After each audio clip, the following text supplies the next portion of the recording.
Hi hello అండి, అందరికీ good morning. అందరూ ఎలా ఉన్నారు? వీడియో నచ్చితే ప్లీజ్ ఒక లైక్ చేయండి. ఈరోజు పిల్లలకి హాలిడేనండి, అందుకని చెప్పి ఇక ఇడ్లీ పిండి ఉంటే నిన్నటిది, ఆ పిండిలో 2 స్పూన్లు మైదా పిండి, 2 స్పూన్లు బియ్యం పిండి, కొంచెం జీలకర్ర, సరిపడా సాల్టు, ఇక వాటర్ కొంచెం కలిపి ఇక పునుగుల పిండిలాగా కలిపేసానండి. అంత గట్టిగా కాకుండా అంత పల్స్గా కాకుండా కలిపి ఒక పక్కన పెట్టేశాను.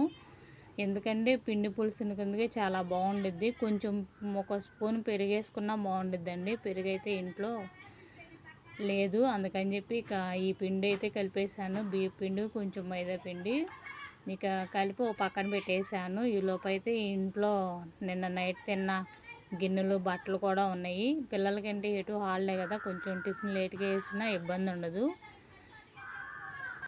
ఈ లోపైతే చట్నీ చేస్తున్నానండి. పచ్చిమిర్చి అయితే లేవు, అందుకని చెప్పి ఎండుమిర్చి వేసి చట్నీ చేశాను. పిల్లలకి టిఫిన్లో చట్నీ ఉంటే చాలా అంటే బాగా ఇష్టంగా తింటారు. మనం బయట తెప్పించి పెట్టే కన్నా టిఫిన్ వాళ్ళ ఇంటి దగ్గర ఉన్నప్పుడు మనం స్వయంగా చేసి పెడితే మాత్రం చాలా హ్యాపీగా తింటారు. వీడియో నచ్చితే ప్లీజ్ లైక్ చేయండి.